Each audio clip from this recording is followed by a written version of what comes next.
Assalamualaikum warahmatullahi wabarakatuh.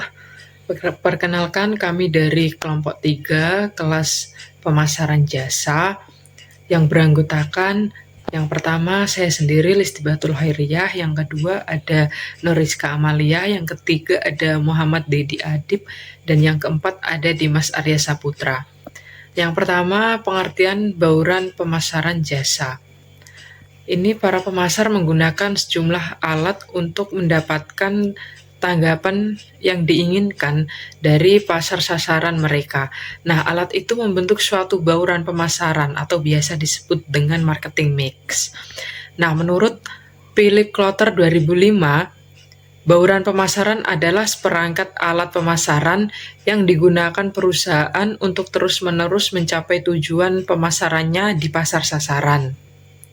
Nah, dalam pemasaran jasa dengan hanya mengandalkan 4P, product, price, promotion, dan place, ini perusahaan tidak dapat memahami hubungan timbal balik antara aspek-aspek kunci dalam bisnis jasa. Maka dari itu ditambahkan people, proses, dan juga physical evidence.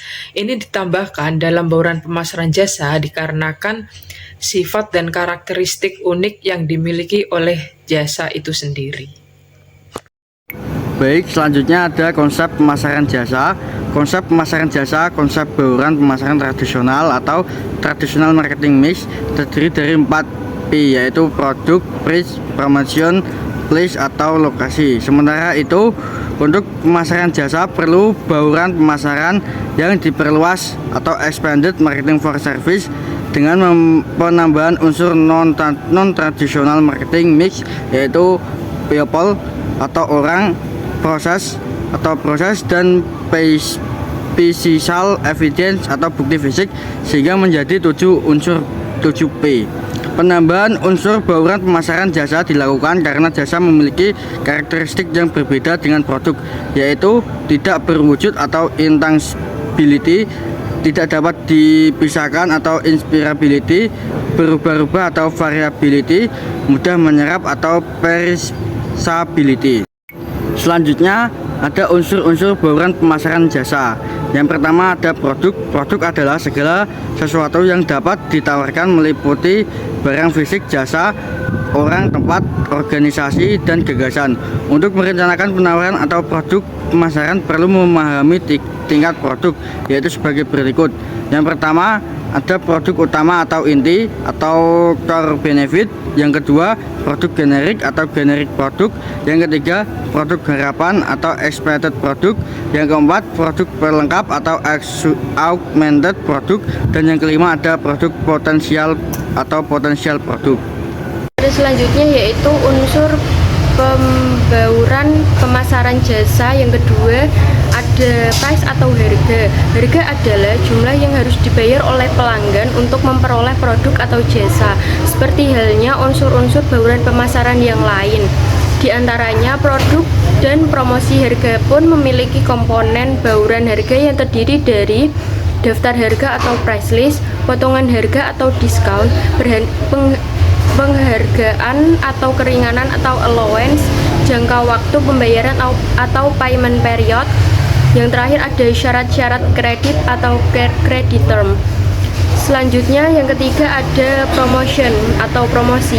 3 tujuan utama dari promosi yaitu 1. Menginformasikan, 2. Membujuk pelanggan sasaran, yang ketiga mengingatkan atau reminding.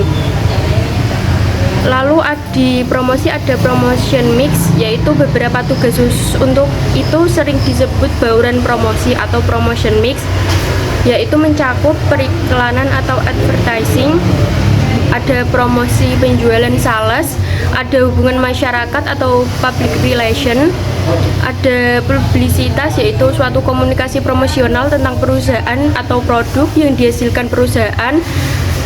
Ya, lalu ada penjualan tatap muka atau personal selling. Lalu yang terakhir ada pemasaran langsung atau direct marketing. Selanjutnya dijelaskan oleh teman saya. Yang keempat itu ada place atau tempat. Place merupakan aktivitas perusahaan untuk menyalurkan produk atau jasa yang tersedia bagi konsumen. Pemilihan tempat atau lokasi memerlukan pertimbangan yang cermat terhadap beberapa faktor berikut. Yang pertama, akses, misalnya lokasi yang mudah dijangkau, sarana transportasi umum.